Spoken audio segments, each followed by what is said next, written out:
a lot of times the folks that are teaching the youth curriculum, they look at the curriculum that we've designed, they look at the materials that we design, and that gives them ideas, and that's how we're able to sometimes just straight replicate posters and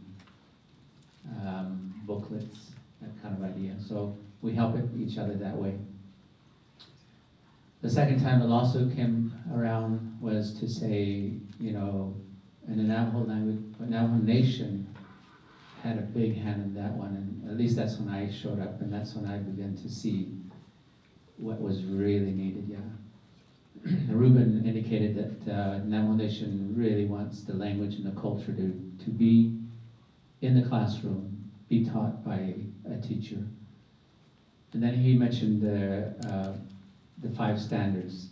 The first 2, language and culture, is there. The next 3 things are added to the language and culture. One is called history of the Nat people. The history and the government are kind of together, the history and the government. And we also, the 5th thing is the character development. And another way to say that is the values that are passed on. Levels, level 1, ke, level 2, ke. All that means is level 1, we're going to emphasize this part. Once you become proficient in there, you go to ke 2, there's level 2. So you have a deeper, for example, level 1, yat e she click long and she look up and ashim, and that's level 1.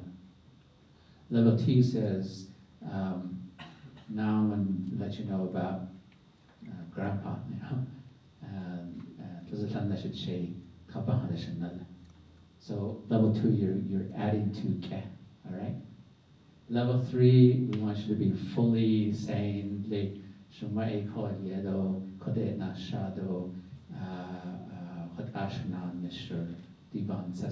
you know, a little bit more emphasis, almost like a public sharing of who you are, okay? Level 4 is we want you to be out in the community actually doing these things that we've taught you, okay? So we're going to set up little things in the community.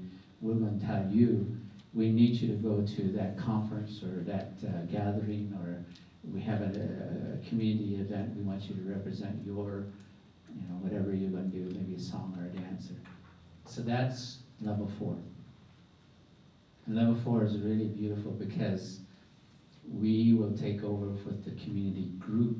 The community group, like for us, it would be Blue Mountain, then that community group, or Westwater, then that community group. And they create events or they create things for the children. And there they basically test the kids in a way, involve the kids to do something with what they learn.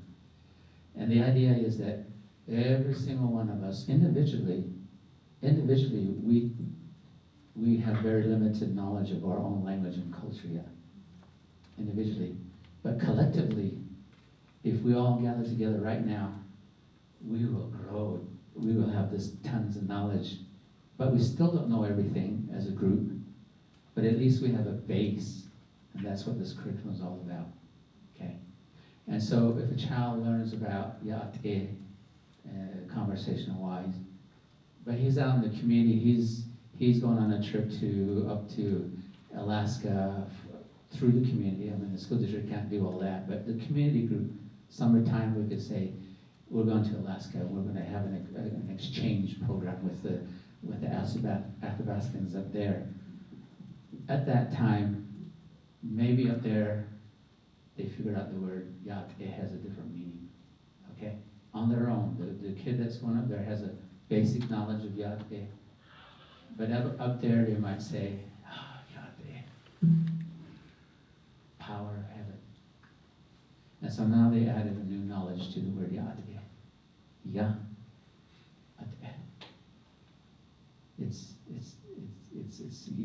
We're in this world of spirituality, and the power of heaven is here in our language. And so that you get a deeper understanding of your base, okay? That's what we want kids to do. And then we share with them, they share with us. So that's how we're going to say the language doesn't stop at this grade or this level, but this is just a growth that you're going to go through. Because that's the natural way anyway. That's the way that everybody learns the language, yeah. So in cyberspace, we want video clips, we want pictures, we want samples of teacher teaching, all those kind of things, yeah. And so we have a whole bank of stuff, so the teacher never, and the kids, I mean, you can self-teach yourself through these kits, yeah.